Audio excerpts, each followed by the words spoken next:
People say you should buy land because it is limited. Land is usually irreplaceable. It can't be created or destroyed. Well, it could be created. There are man-made islands, but it's pretty challenging to create new land. Land-based assets are known to appreciate over time. Even if there is something that can cause land value to decrease, the prices will always come back, and that's why land is valuable. Hi there, if you're a returning subscriber, welcome back, and if you are new here, my name is Lucy. If you found any value in this video, please give it a thumbs up, and if you want to learn more about personal finance, investing, and building wealth, be sure to subscribe to my channel and turn on that notification bell. I will be talking about what is appreciation in real estate. So let's first briefly go over what is appreciation. So real estate, cars, boats, valuable furniture, these are all assets that can potentially appreciate in value over time. Partly it's due to inflation, but the main reason is due to supply and demand.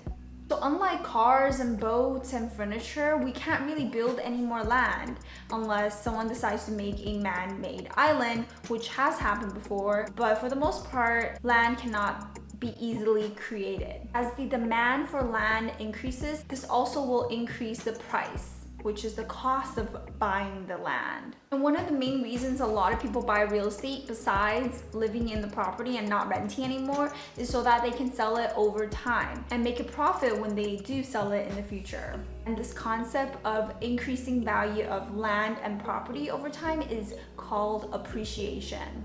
There are four main wealth generators in real estate, which I will cover in another video, but the most significant one is appreciation. And how do you calculate appreciation? It's very simple. It is the current value subtract the original value or purchase price, and this gives you appreciation. There are two types of appreciation. There's natural or market appreciation, and there is forced appreciation. So let's say that your family owns this property and it's been 30 years since they've owned it, and the value of the land and the house has increased in the past 30 years. Now this is considered natural appreciation. You're not doing anything to cause the property value to appreciate. It is just based naturally. This is something that owners and investors do not have control over, and it just appreciates over time based on supply and demand. As populations grow, suburban areas become more popular, there's more development in the areas. This could all cause an increase in demand, which ultimately will cause the value of homes to also increase. And it could go the opposite way too. If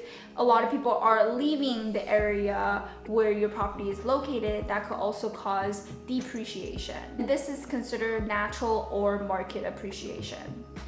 Forced appreciation, on the other hand, is a hidden weapon for a lot of real estate investors. They take advantage of this by forcing the appreciation on a property. Maybe you'll buy a house that needs a little upgrading. They'll renovate the whole place, whether it be a full kitchen remodel or full house remodel, and then they'll sell it for a higher value. There's quite a few other ways to create forced appreciation. The goal of forced appreciation is just to create more value in the property that you own. So for example, house flipping. House flipping is one of the main ways to create forced appreciation. You buy a house in a nice neighborhood that is not in the greatest condition and needs a little TLC. You go in there, transform the property into a gorgeous house for a family and sell it at a higher value. The action is done to improve the sale of a property, which is considered forced appreciation. Fixing it to make it worth more money and then sell it for a profit. Here are some very basic things that you can do to force appreciation. Upgrade the kitchen, add stainless steel appliances, add in granite counters, update the bathrooms, create an additional bedroom, build a pool in your backyard. These are just some of the ways that can help you force appreciation on a property. A lot of real estate investors take advantage of both appreciations. So what they would like to do is buy the worst house in that neighborhood, fix it up, renovate it, upgrade all the appliances and features of that property, give it a nice paint job, fix up the yard, and then they will rent it out. And By doing this, they're also collecting cash flow, and in 5 or 10 years time, when they do decide to sell it, it would have gone through forced appreciation as well as natural market appreciation. It's a good idea not to just choose one appreciation when you can have both. And it's an excellent way to start your investment journey. And this is the key to building generational wealth, is leveraging both appreciation. If you enjoyed this video so far, please give it a thumbs up. Leave in the comments below on whether or not properties in your neighborhood or your own house has already appreciated over time. Now I will go over some of the factors that determine appreciation.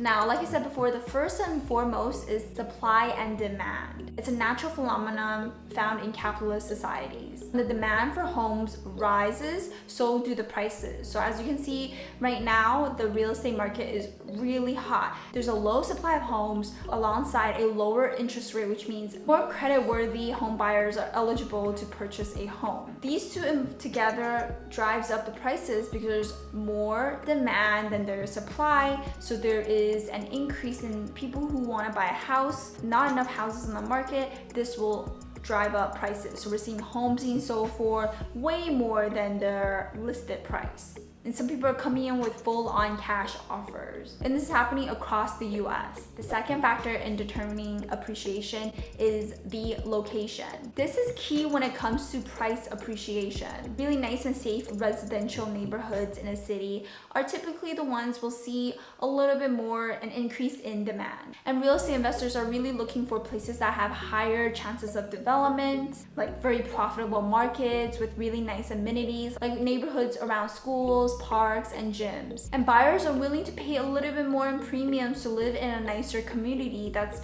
maybe closer to work or closer to school. The third determination of appreciation is market drivers. Any development in the neighborhood can also affect the appreciation in that area. For example, government projects and upcoming infrastructures, new railroads, highways, airports, office buildings, shopping centers, a new university, new complexes, parks, attractions, and its proximity to different entertainment and restaurants. And buying homes in these areas are beneficial because once a project is fully complete, the value of the homes will most likely go up.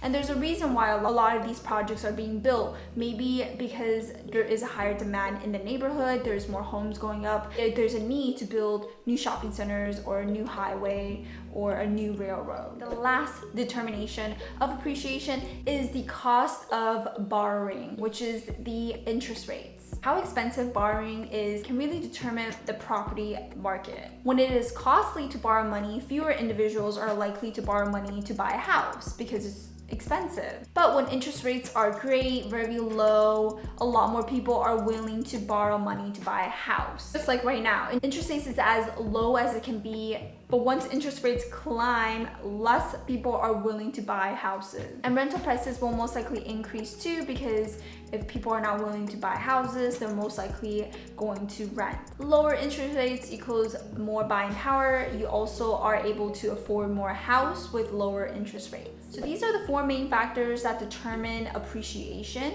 Obviously, there's a few more that can determine whether or not a home value prices increase or decrease, but these are just the main ones to keep an eye out on. Real estate appreciation can really happen in two ways. It can happen naturally or it can be forced. So naturally, it's just buying a house and letting it sit there in a nice and decent neighborhood, and you can watch your home prices increase as there is more demand in that neighborhood.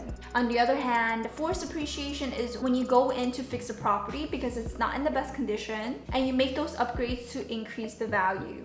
Now, obviously with forced appreciation, it's important to know your market. Now, if you can get both appreciation, that is an added bonus because now you have two ways of increasing the value of your home and ultimately make a bigger profit. Now, that is it for this video. If you enjoyed it and found any value, don't forget to hit that like button. And if you want to learn more about personal finance, investing, and building wealth, be sure to subscribe to my channel and turn on that notification bell. Now, check out these other videos on investing.